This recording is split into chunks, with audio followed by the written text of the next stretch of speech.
Who's up next in the golden chair? Business mentor and well-being strategist for human design, non-alcoholic mixologist Lisa Danforth. I am your host, Christina Vidovich of Women Getting Visible. Well, hello there. I'm so excited about this episode today. Human life design. What is it? What does it mean? What do you need to know about it? Well, let me bring in our guest, Lisa. Welcome, Lisa. Hello. Thanks so much for having me. I'm so excited to be here and talk human design and business and visibility. Oh my gosh. Me too. Can I just tell you, I usually am really good at one takes, but saying non-alcoholic mixologist was a mouthful. You aced it, though. It's like, that was perfect. I have to know that, first of all. How did you get into that? It's interesting, right? To be totally honest with you, the universe put it in my lap and I kept saying, no, thank you, no, thank you, no, thank you, back in 2020 when I had all sorts of time on my hands. And it just kept popping up. I explored it. I found all sorts of Instagram handles that did non-alcoholic mixology, and it just fascinated me. And finally, a friend, literally after 3 years of it, said, you're clearly inspired by this. You like it. You're good at it. Why don't you just explore it, hold it lightly and explore it. And I was like, that's a good idea. It's what I tell my people to do, right? My clients. And it just unfolded like so easily. It amazed me. I got my website up and running within a month, all the copy done, which is not something that I do easily. And it just took off. I believe that it was meant to be, especially living in a state when I just moved to Washington State, but in Vermont, there's less than 650,000 people.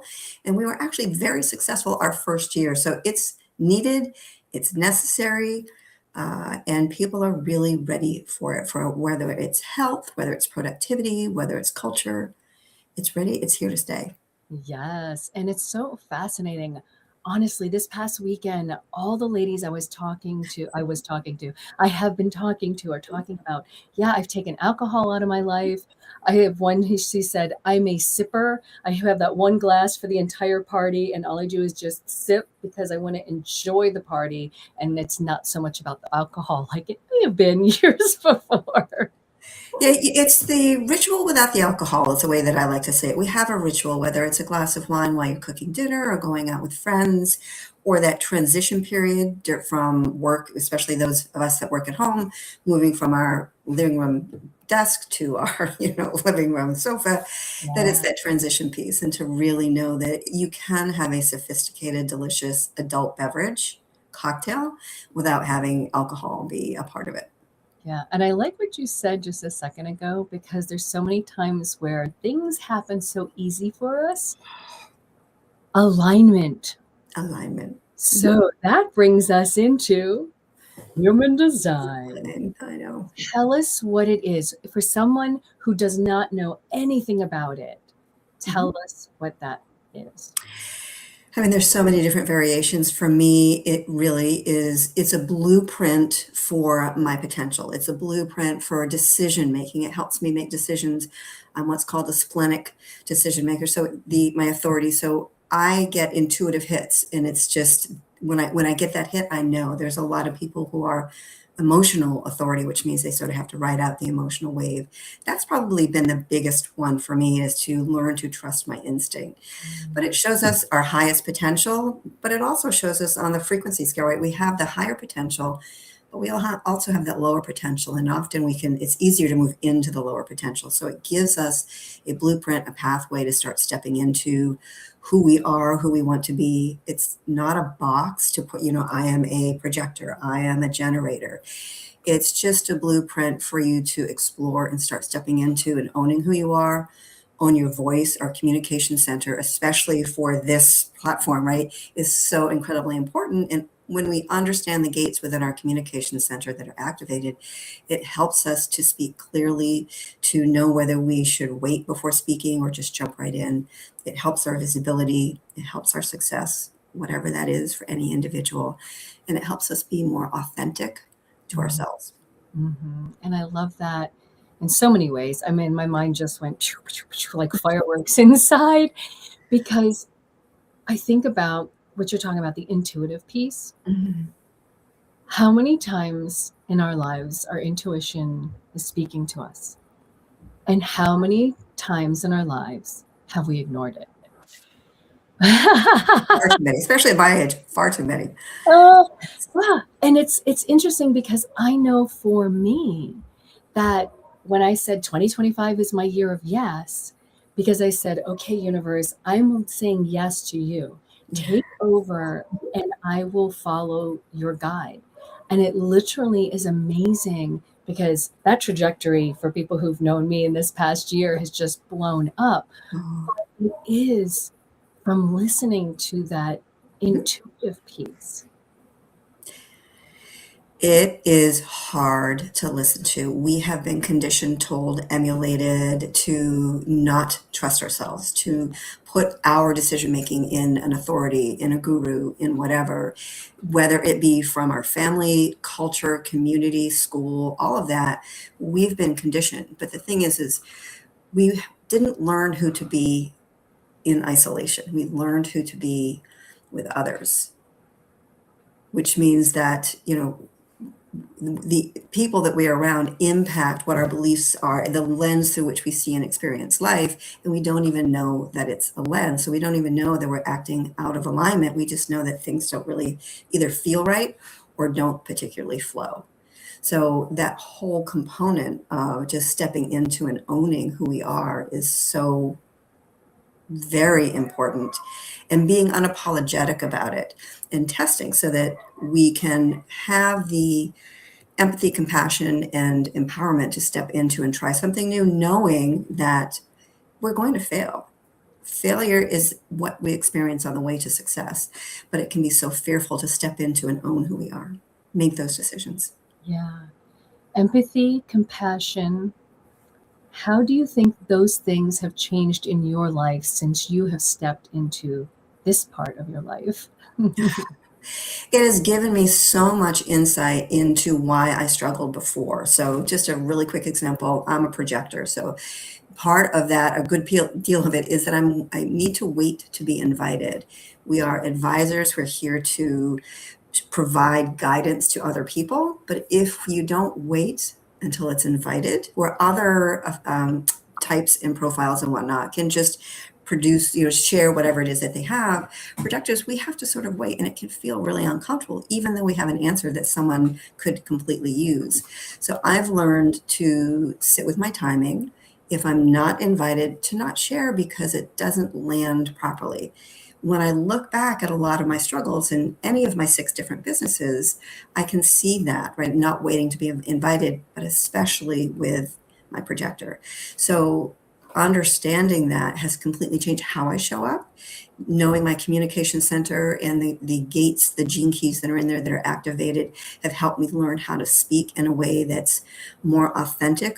It's less performative, which is hard to sometimes as an entrepreneur when you're sort of an introvert to learn how to speak, but make it be authentic. See, that's interesting because, again, from my ballroom dance background, one of the analogies I love to give people is what you're talking about is waiting for the invitation. Where for me, that's one of the things I'm like, if nobody asks you to dance, sometimes you have to ask someone to dance to get the dance.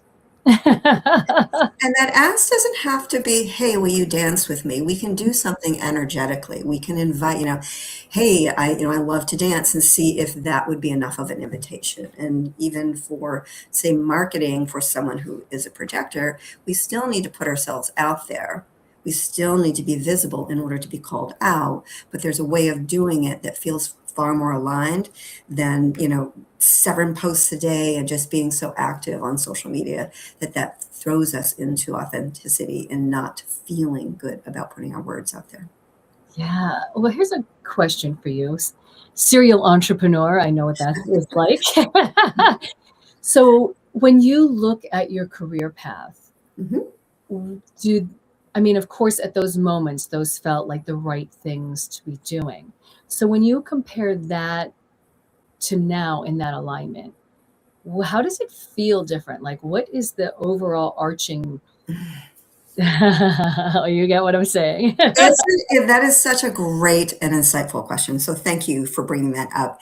I will say that all of my different businesses, except for I think coaching and cocktails, it's been an opportunity, and was something that I could do. It's something that I could was good at, but was it something that I was inspired by that lit me up? That I just knew intuitively that this was for me. No, definitely not. But it was a way I could start a business, work for myself, make some money, and again, I was good at it. So when I learned all about the projector, the intuition, now I pause and I check in with myself. Does this feel right? Because I can look back and be like, it felt okay. I can do this. I can make money at it, which is often how we approach, we need to make some money. We need to have a job. We need to do something. So we take what comes as opposed to pausing, slowing down, sitting in the stillness, which is not laziness.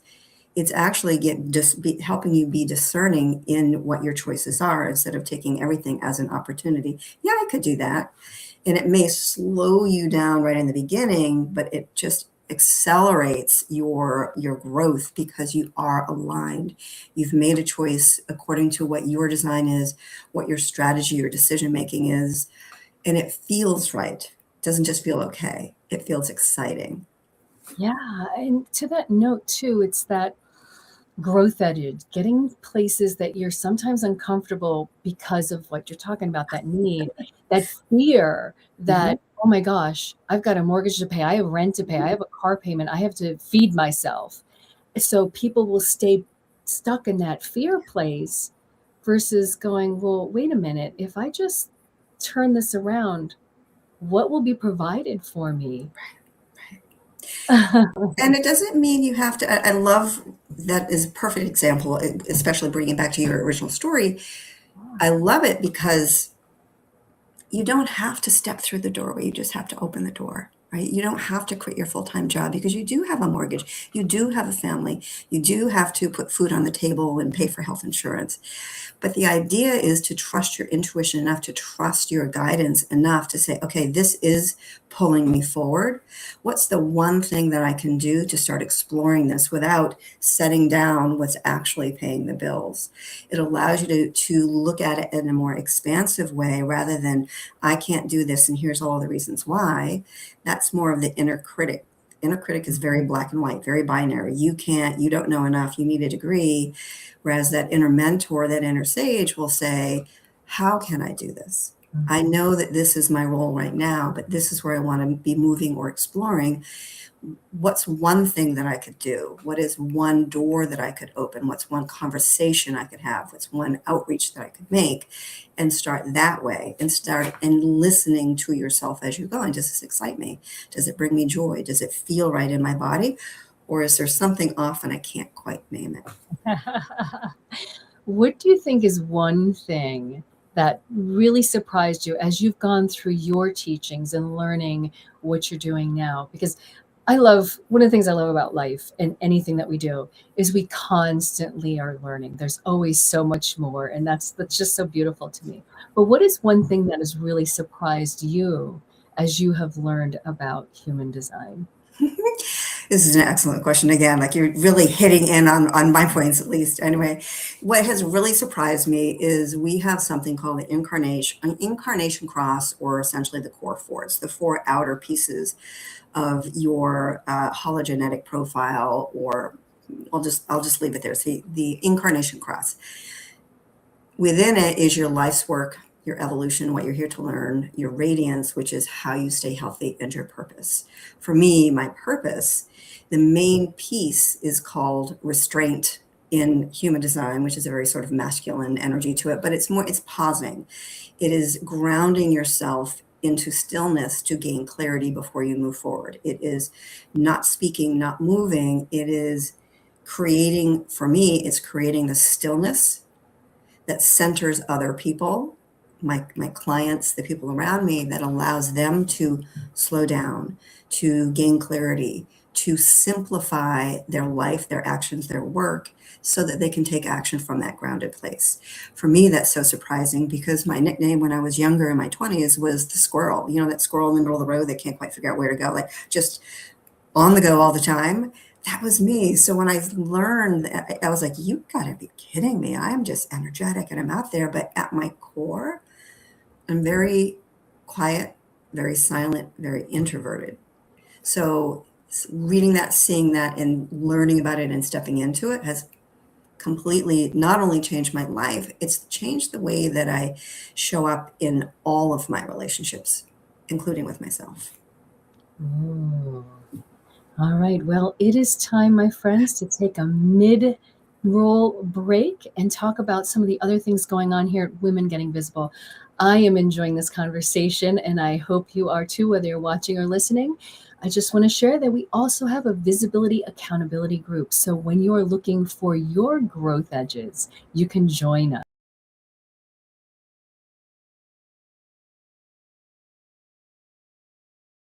Share your story, own your name, step in the light, ignite your flame, show up, shine out, it's time to be heard, flip fear into power with every word, visibility, accountability. Did you like that I just put that together this morning? I love that. I'm like, how did she get a song that has all of that in it? That's perfect. Oh, I'm a songwriter too. Of course you are. Wow, that is amazing. Oh, it's so fun, so fun. So, Lisa, on that topic of visibility, what is it that's important that you see women should be doing from your perspective? And why is it important? For being visible? Yes. Oh, I think it's abundantly important, especially as we age, to be able to bring our gifts, to bring the impact, the transformation that we're here to bring, whether it's for us ourselves so that we can bring it to other people or create that transformation for other people. When we are not visible, we can't create impact alone. We are not able to step into our brilliance, share our gifts, own our worth and charge it if we're not visible. So that visibility piece is key. And to tie it back to human design, understanding our design allows us to show up in a way that is in alignment, that feels far more comfortable than what everybody tells you to do. Here's the 6-step process to be visible, and you're going to be famous. So we need to know how we want to show up, how it's best to speak, so that we can bring our gifts to the world, so we can share our brilliance and create not only the impact, but the income that we're here to have. Well said. I couldn't say it better myself, honestly. I mean, and that's one of the things when I talk to women or men about visibility is there's so many facets to it. The immediate thing is, oh, we're on stage, we're speaking. But it has to start with the inner. Mm-hmm. We really have to work on those places to show up for ourselves. And that is what I think is so brilliant about your work and what you're doing. Because just like you said, we have the genius lives within.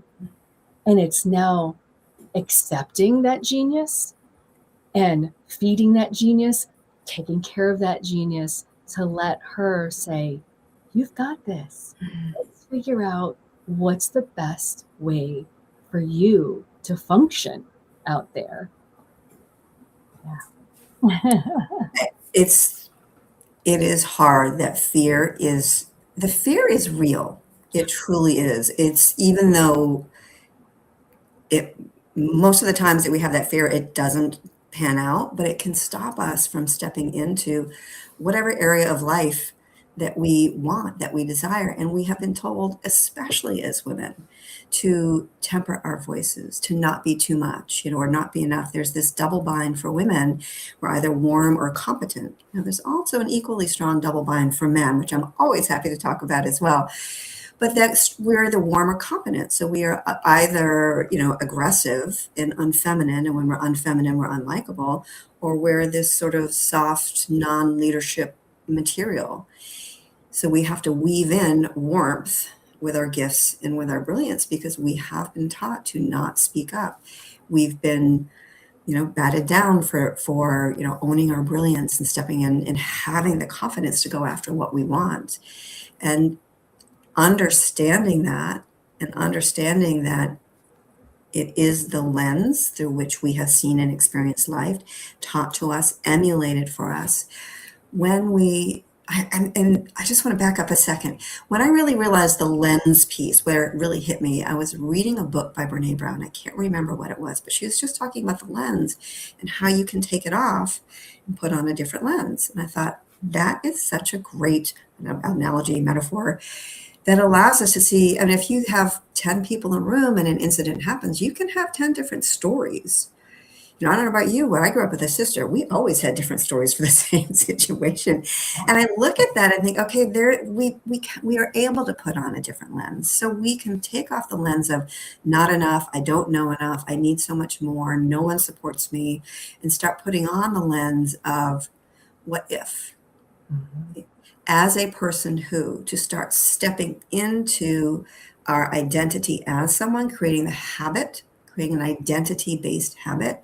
So as a woman who has a successful, thriving coaching business, as a woman who has a visibility practice, millions of women to step up, my choice would be X. My choice was to start creating these identity-based habits that allow us to move past fear, acknowledging it, but not giving it the driver's seat, and saying, for this moment, all I need to do is take that leap.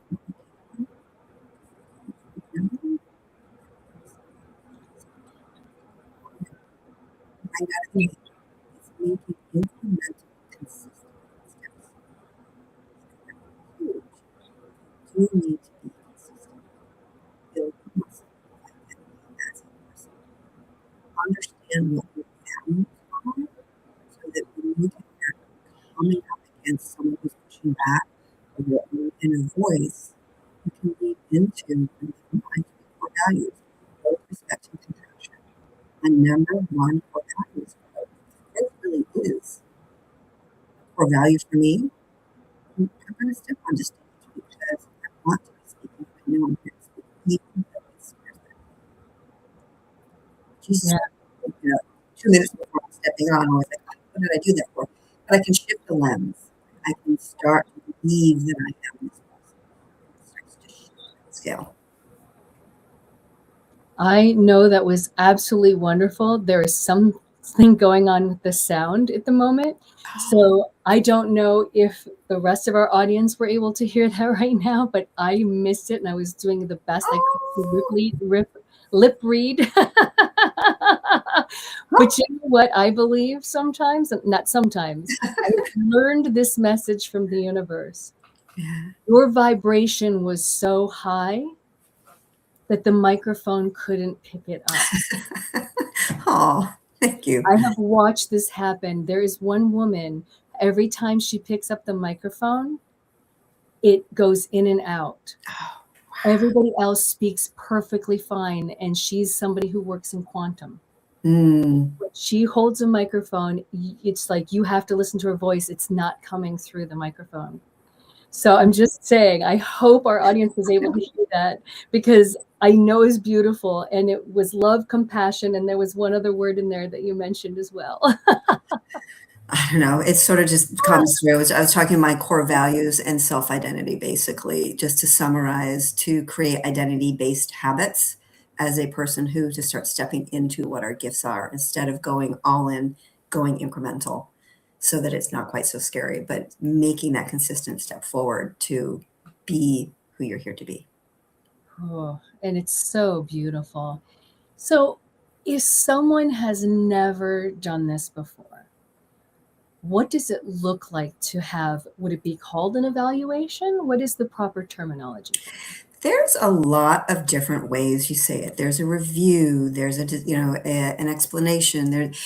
I like to say review personally rather than, going through your report, because it's really a higher level review. What I found, and I've learned this through experience, is when you want to teach everyone, here's your whole design, they're like, it is so very much.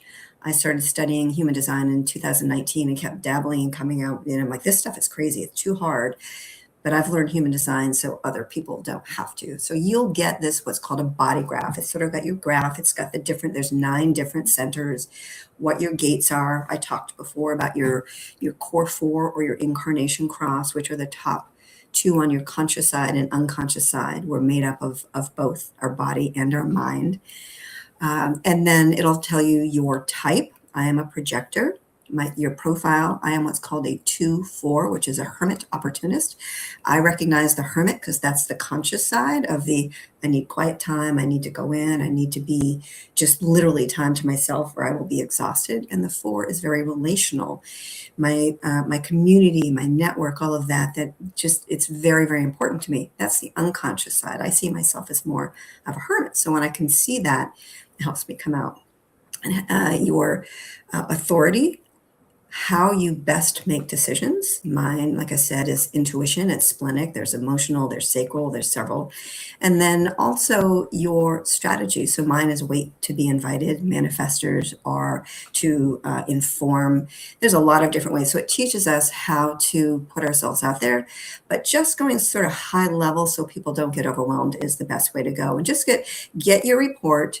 Listen to it, read it, and then possibly if the person offers a reading, then pay for a reading. I actually have learned to not do readings.